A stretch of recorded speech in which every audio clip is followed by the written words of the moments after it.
cara, por que você escolheu o curso de História? Você já tinha feito outra faculdade, essa é a sua primeira faculdade?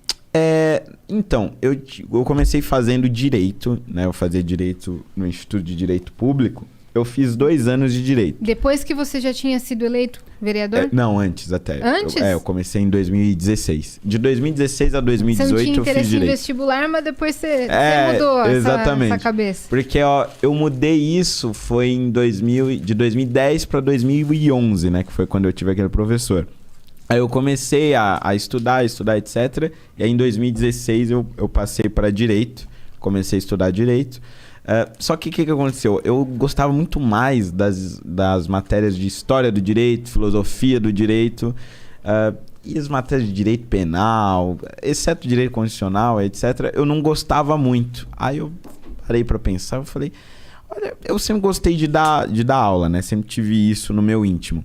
E sempre gostei muito de História. Então eu achei que valia mais a pena estar num negócio que eu realmente gosto, que eu poderia me dedicar de corpo e alma, do que estar no Direito, porque eu poderia ter uma carreira melhor ou qualquer coisa do gênero, né? Uhum. Então hoje eu estou me formando professor de História. Exatamente. E durante o curso de História, teve alguma coisa que te fez mudar alguma ideologia sua? Por exemplo, entendendo o background, entendendo lá atrás, falou, caraca, mas... nesse meu posicionamento, então, eu teria que mudar.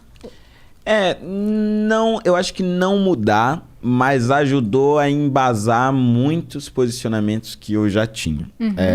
Por exemplo, eu sempre fui contra as cotas raciais, né? Que foi o exemplo que eu usei. Isso.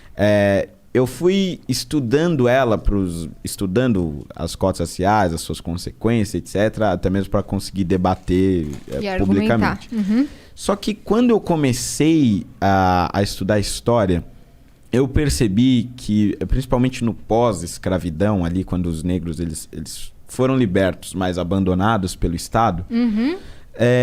Eu percebi que muitos daquelas pessoas, e quanto mais eu comecei a especificar a minha pesquisa, eu percebi isso mais profundamente, muitos negros eles deixaram de ser contratados porque não haviam sido preparados para a liberdade, né? Para o mundo capitalista, onde você pode ser contratado e ser demitido e você não é propriedade de ninguém.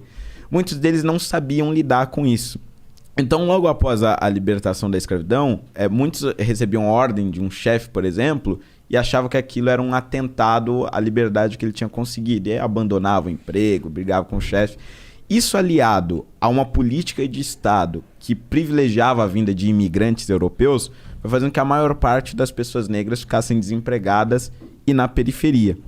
Então, qual é o meu ponto dizendo tudo isso? Além do processo de miscigenação que a gente teve no Brasil, com negros se casando com imigrantes, tendo seus filhos, etc., e da gente ser o país provavelmente mais miscigenado da América Latina, mais misturado, o meu ponto é que o grande problema do Brasil hoje, ele é social. E se você conseguisse resolver o problema social, você diminuiria, não acabaria, mas diminuiria drasticamente a desigualdade. O racismo, né? O problema do racismo e da desigualdade racial. Então hoje eu defendo mais enfaticamente, acho que mais do que combater a cota racial, por conta da faculdade de História, eu defendo a cota social.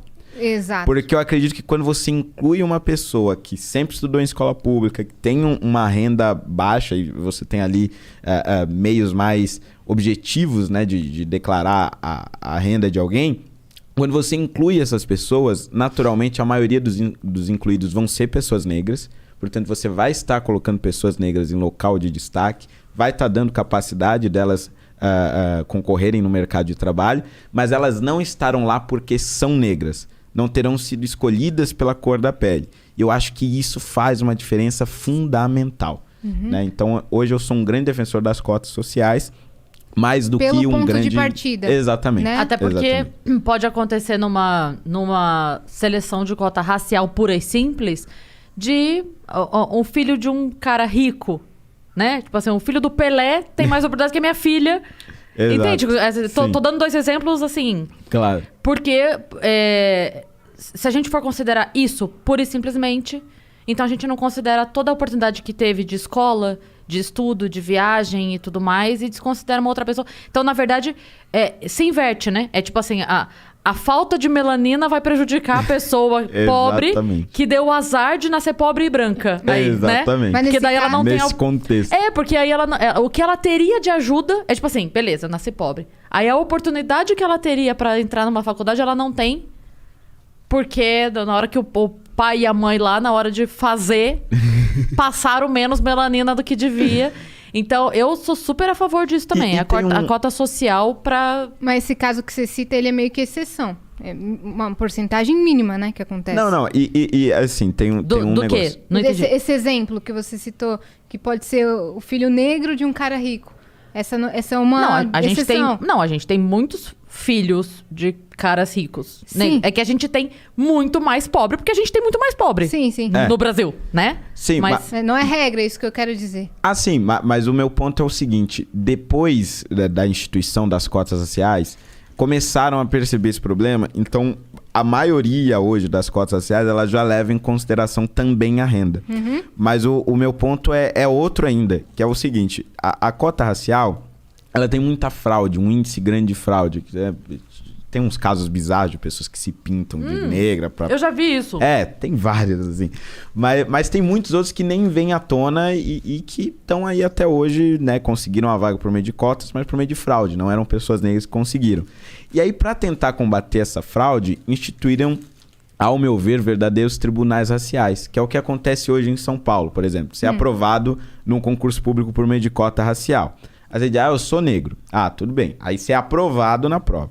Para você assumir o seu cargo, no caso das universidades, para você assumir a sua vaga na universidade, você antes precisa passar por uma comissão formada por 5 pessoas negras que vão dizer, pela grossura dos seus lábios, pelo tipo do seu cabelo e pelo tom da sua pele, se você é realmente negro.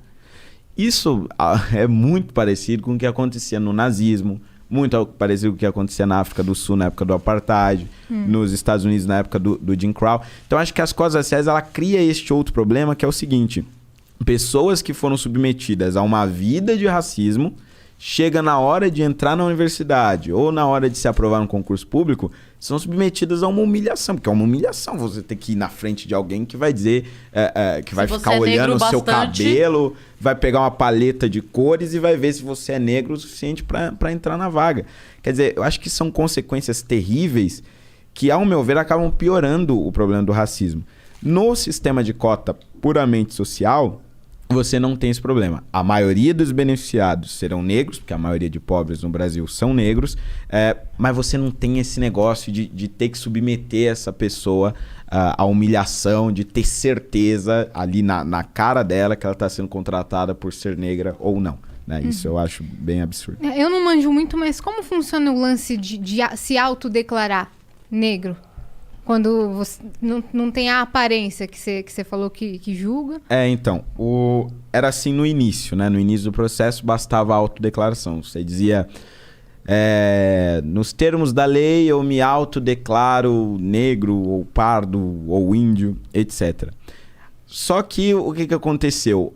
Como o índice de fraude começou a ser muito grande, incluíram uma espécie de verificação da autodeclaração, que seria essa espécie aí desse tribunal. Eu não sei o nome oficial disso, eu não sei se é uma comissão de verificação racial, eu não sei o nome, mas é um verdadeiro tribunal racial. Então, porque o índice de fraude ficou muito grande, e aí para realmente você conseguir evitar isso, criaram essas comissões. Mas tem uns casos bizarros, por exemplo, no Instituto Federal do Pará, entre 2016 ou 2017, um desses 2 anos, ele lançou um edital em que ele foi além.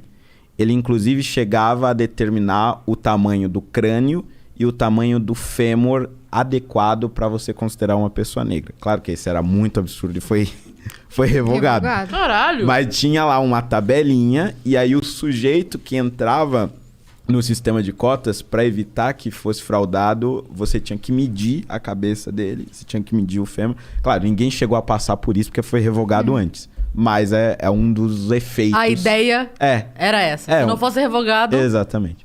Um dos efeitos, ao meu ver, nefastos das cotas raciais é esse, né?